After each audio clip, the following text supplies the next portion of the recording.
विद्यार्थियों, आज हम डिस्क्लोजर ऑफ अकाउंट्स के बारे में lecture for BCom part second corporate accounting आपके समक्ष रख रहे हैं। विद्यार्थियों, डिस्क्लोजर ऑफ अकाउंट प्रकटीकरण पत्रों में जिन भिन्न भिन्न पक्षों का हित होता है उन्हें अलग अलग प्रकार की सूचनाएं की आवश्यकता होती है। उदाहरण के लिए लेनदारों की रुचि, चिट्ठे में दर्शाई हुई चालू संपत्तियों एवं दायित्वों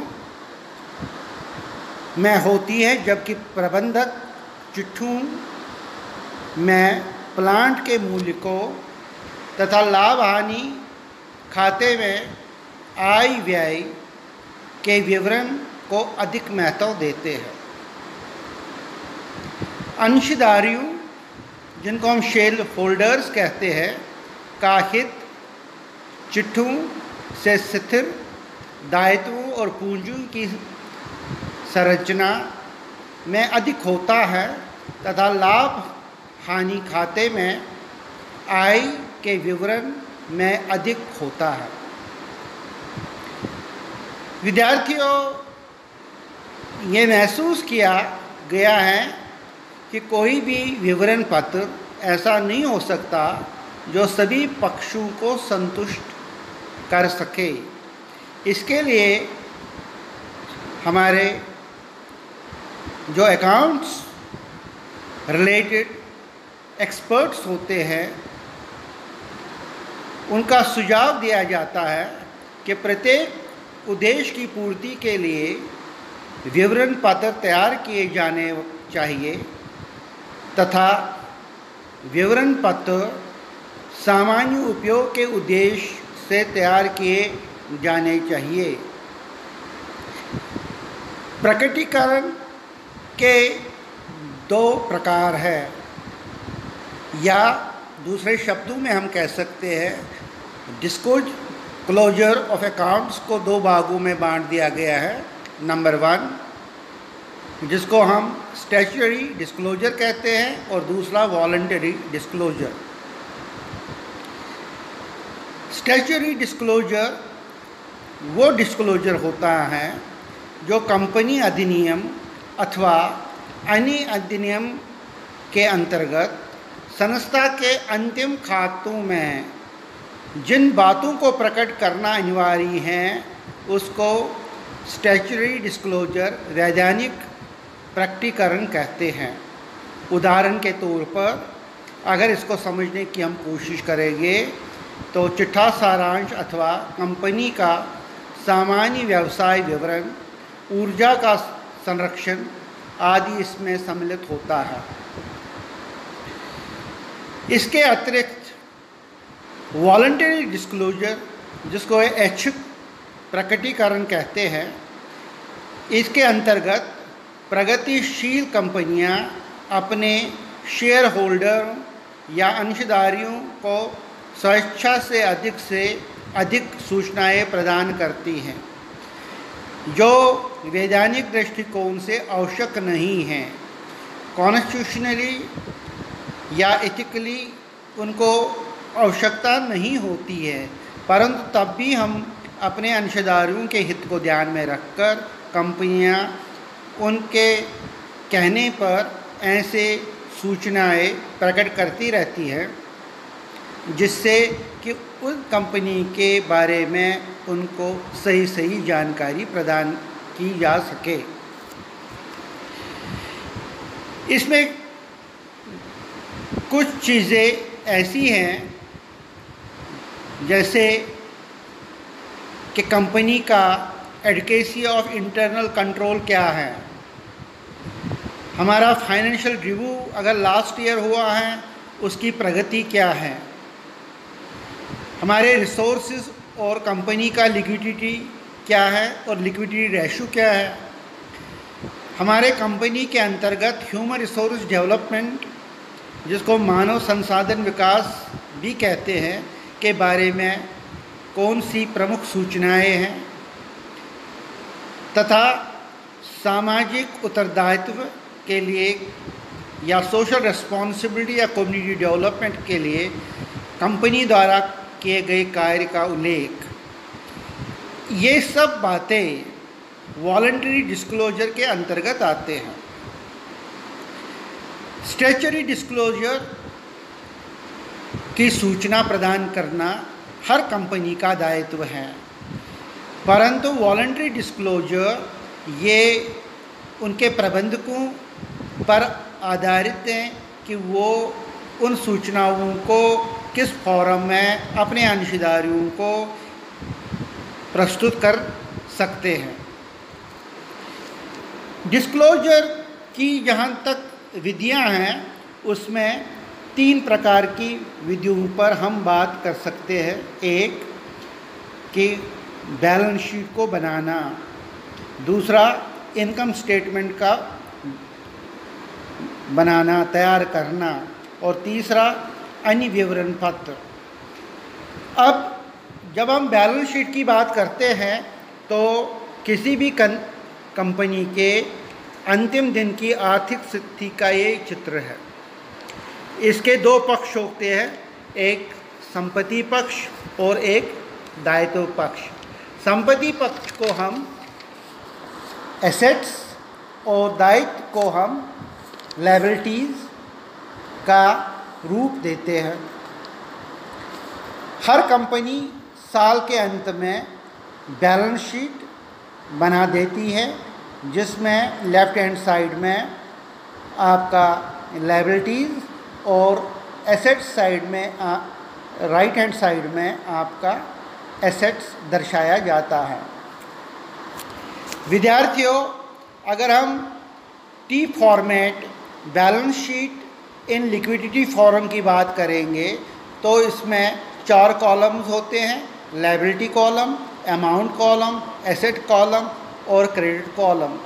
लायबिलिटीज़ के अंतर्गत हम bills payable, sundry creditors, outstanding expenses, temporary loan, long term loan, capital को हम ऐड करते हैं नेट प्रॉफिट, कैपिटल को हम ऐड करते हैं इंटरेस्ट ऑन कैपिटल और लेस ड्राइंग्स। इसके अलावा भी अगर कोई लायबिलिटीज़ में विशेष विवरण में दिया गया है, उसको भी हम उसमें सम्मिलित करते हैं। जहाँ तक एसेट्स का सवाल है, तो एसेट्स में हमारे संस्था में कैश इन हैंड कितना है, कैश एट बैंक कितना है, करंट इन्वेस्टमेंट कितने हैं, एक्सपायर्ड एक्सपेंसेस, जिसको हम प्रिपेयर्ड एक्सपेंसेस भी कहते हैं, वो कितने हैं, बिल्स रिसीवेबल कितने हैं, हमारे पास सैंड्री डेटर्स कितने हैं, हमारे पास क्लोजिंग स्टॉक का वैल्यूएशन कितना है, लॉन्ग टर्म इन्वेस्टमेंट्स हमारे पास कितने हैं, प्लांट एंड मशीनरी कितनी है, फर्नीचर एंड फिक्चर्स कितने हैं, व्हीकल्स कितने हैं, हमारे पास फ्री होल्ड प्रीमिसेस का वैल्यूएशन क्या है, हमारे पास गुडविल का है। ये प्रमुख बातें हैं बैलेंस शीट में जिसको दर्शाया जाता है। और एसेट्स क्या होती है? Assets is equal to liabilities plus share holders fund, जिसको हम कहते हैं इक्विटी। और दूसरे शब्दों में हम कहते हैं assets minus liabilities is equal to share holders fund. Assets is equal to liabilities plus share holders fund, जिसको हम इक्विटी कहते हैं। और दूसरे शब्दों में assets minus liability is equal to share holders fund. विद्यार्थियों, हमको ये भी समझना चाहिए कि जो आय विवरण पत्र है, जिसको हम कहते हैं इनकम स्टेटमेंट, ये आय विवरण से तात्पर्य व्यावसायिक कार्यों के परिणाम का विवरण पत्र है। इस विवरण पत्र में मोटे रूप में लाभ हानि का विवरण पत्र अथवा लाभ हानि खाता अथवा आय व्यय खाता नाम से संबोधित किया जाता है। इस विवरण पत्र के 2 भागों में विभाजित कर व्यापार का लाभ हानि खाते तैयार किए जाते हैं।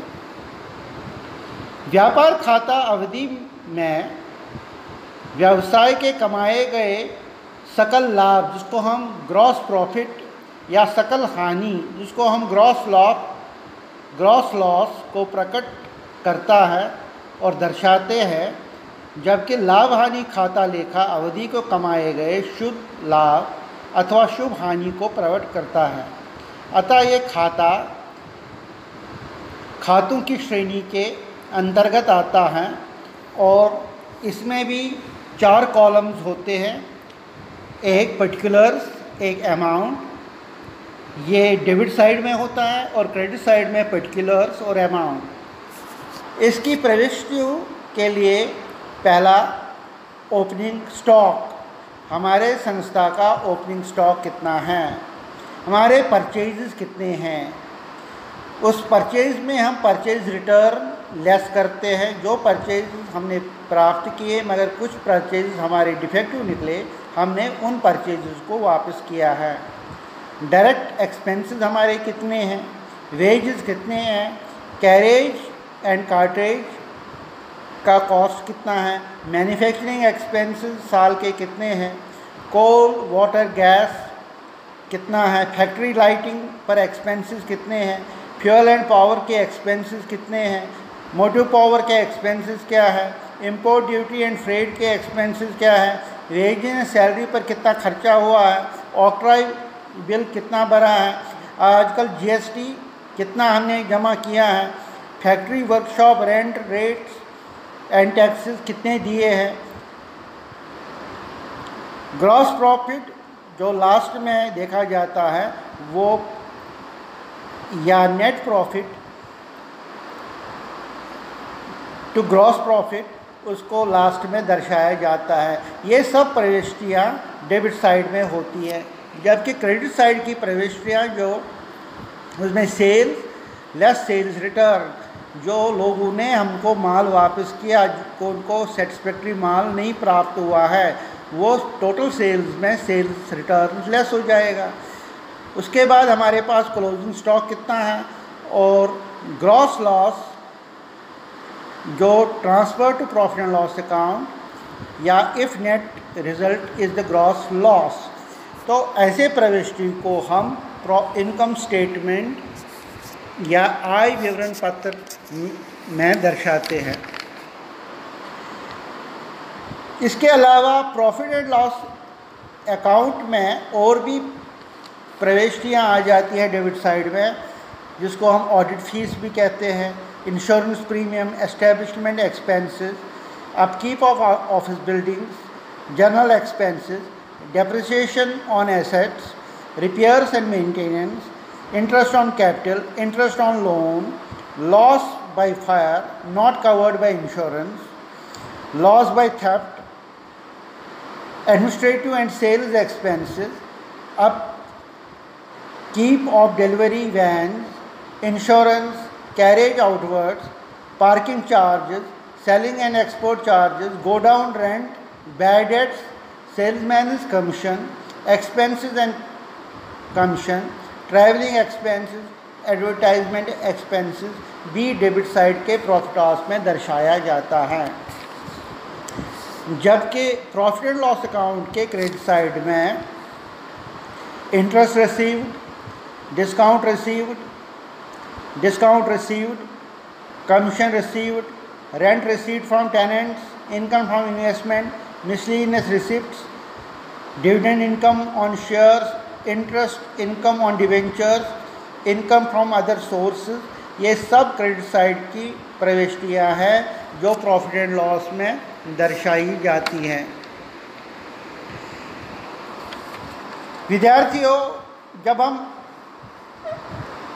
अदर स्टेटमेंट्स की बात कर रहे हैं जिनको अन्य विवरण पत्र कहते हैं, अन्य विवरणों के अंतर्गत निम्नलिखित प्रकटीकरण आते हैं जो बहुत ज़रूरी है समझने के लिए। नंबर 1, कंपनी अधिनियम की धारा 217 2A के अंतर्गत कर्मचारियों के संबंध में विवरण पत्र। मैं इसको दोहराऊंगा।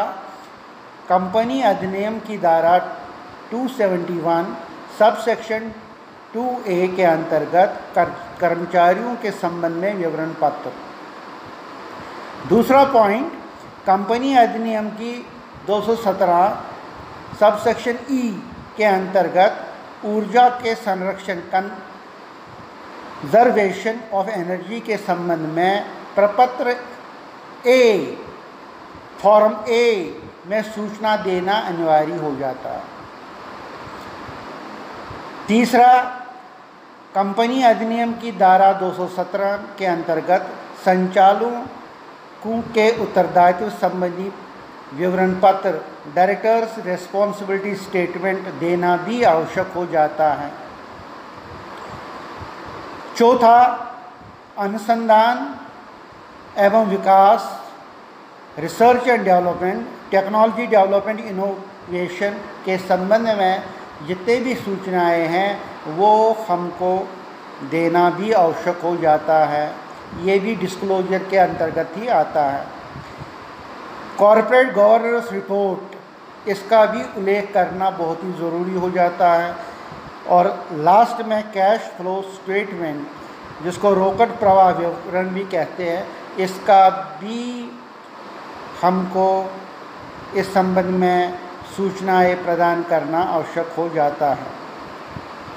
तो विद्यार्थियों, डिस्क्लोजर ऑफ अकाउंट्स के अंतर्गत जो भी सूचनाएं कही गई है, जिसमें स्टैट्यूटरी डिस्क्लोजर भी है, जिसमें वॉलंटरी डिस्क्लोजर भी है, तो इन दोनों को हमको जितने भी बिजनेस के स्टेक होल्डर्स हैं, चाहे वो जो ग्राहक हो, चाहे वो सरकारी ऑफिसेज हो, चाहे वो बोर्ड मीटिंग्स में कोई सूचना है या अंशदारी है, उनको विभिन्न समय पर स्टैट्यूटरी डिस्क्लोजर और वॉलंटरी डिस्क्लोजर के माध्यम से कंपनी के सारे ही जो अकाउंट्स रिलेटेड इंफॉर्मेशन होती है उनको प्रदान की जाती है, ताकि इन सब स्टेक होल्डरों को कंपनी के बारे में, कंपनी के